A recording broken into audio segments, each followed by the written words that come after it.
क्या आपने कभी सोचा है कि एक स्त्री और पुरुष को अपने चरित्र पर दाग लगाने से कैसे बचना चाहिए और जो स्त्री पुरुष अपना कल्याण चाहते हैं उन्हें पराये पुरुषों और स्त्रियों से हमेशा दूरी बनाकर रखनी चाहिए। कभी भी किसी दूसरे की पत्नी या किसी के पति पर कुदृष्टि नहीं डालनी चाहिए। ऐसा करने वाले लोगों को अगले जन्म में कुत्ते की योनि में जन्म लेना पड़ता है। आज के युग की बात की जाए तो अगर कोई मनुष्य किसी पराई नारी या पराये पुरुष पर गंदी दृष्टि डालता है तो उन जानवरों और एक इंसान में क्या अंतर रह जाएगा। इसलिए कहा जाता है कि संसार में जो भी नारी हमारी उम्र से बड़ी है वो हमारी माँ है, जो हमसे छोटी है वो हमारी बेटी है और जो हमारे बराबर है वो हमारी बहन के समान होती है। इसीलिए शास्त्रों में कहा गया है कि मर जाना भला है, लेकिन कभी भी पराई स्त्री या पुरुष पर गंदी नजर नहीं डालनी चाहिए। ऐसा करने से आपका चरित्र तो मैला होता ही है, साथ ही अगले जन्म पर भी इसका पूरा असर पड़ता है। हमारे शास्त्रों में यह भी कहा गया है कि हमेशा श्री रामचंद्र की तरह चरित्रवान चरित्र लेकर ही अपना जीवन जीना चाहिए। जब राम जी के सामने शूर्पणखा आई तो उन्होंने उसे एक आंख उठाकर भी नहीं देखा। ऐसा सिर्फ इसलिए हुआ क्योंकि श्री रामचरित्र के धनी थे और उनके चरित्र में किसी भी तरह का कोई भी दाग नहीं था। कि राम जी जैसा चरित्र ही हर एक इंसान को रखना चाहिए। ऐसा करने से ही उसे अपने जीवन में हर तरह की सफलता मिलेगी और मृत्यु के बाद भी वैकुंठ धाम में स्थान मिलेगा। बता दें, रावण का पुतला हर साल दशहरा पर इसलिए जलाया जाता है क्योंकि वो चरित्रहीन था। उसने जबरदस्ती माता सीता का हरण किया था। वहीं दूसरी तरफ भगवान श्री राम को इष्ट मान के सभी लोग उनकी पूजा अर्चना करते हैं।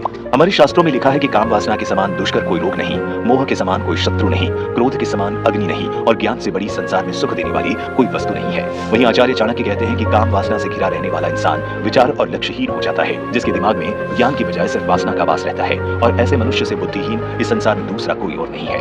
इसीलिए आपने देखा होगा जो भी काम वासना में युक्त लोग होते हैं वो ज्यादा सफल नहीं होते, उन्हें समाज में इज्जत नहीं मिलती और ना ही भगवान उनकी मदद करते हैं। किसी भी चीज की अति आपको बर्बादी की ओर लेकर जाती है। कई ऐसे आदमी और औरतों की कहानियां आपको सुनने को मिल जाएंगी जो अपने साथी को संबंध बनाने के लिए मजबूर करते हैं। इच्छा न होने के बावजूद कई पुरुष महिलाओं को प्रताड़ित करते हैं। इससे मानसिक तनाव बढ़ता है, पारिवारिक रिश्ते बिखरते हैं और फिर समाज में बदनामी होती है। इसके अलावा मरने के बाद आपकी आत्मा को नरक में यातनाएं सहनी पड़ती है। पुराणों की माने तो जो पराई स्त्री या पुरुष पर गंदी नजर डालते हैं उनको मरने के बाद कई बार बुरी सजाओं से भी गुजरना पड़ता है।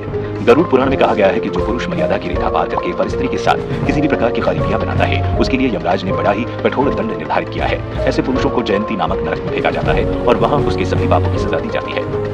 ऐसा महापाप करने पर यमलोक में दहकते हुए लोहे के साथ पुरुष को चिपकाया जाता है। इससे जीवात्मा का शरीर जल जाता है और वो उस समय को याद करके रोता है जब उसने पराई स्त्री के साथ नजदीकियां बनाई थी। वहीं नरक में ऐसे व्यक्तियों को अपने निजी अंग को अपने हाथों से काटकर दक्षिण पश्चिम दिशा में चलाना होगा जब तक वो बेहोश नहीं हो जाता। इतना ही नहीं, ऐसे लोगों के कुल का भी पूरी तरह से नाश हो जाता है। ठीक उसी तरह जिस तरह रामायण में माता सीता के अपहरण के कारण रावण के कुल का समूल नाश हो गया था और महाभारत में द्रौपदी के चीर हरण करने के कारण कौरवों के कुल का भी समूल नाश हो गया था। वहीं किसी स्त्री के ऊपर बुरी नजर रखने वाले को भी नरक में ही जगह मिलती है। ऐसे पुरुषों को यमलोक में गर्म लोहे के खंभों से बांध दिया जाता है जिससे मृत आत्मा को असहनीय कष्ट होता है।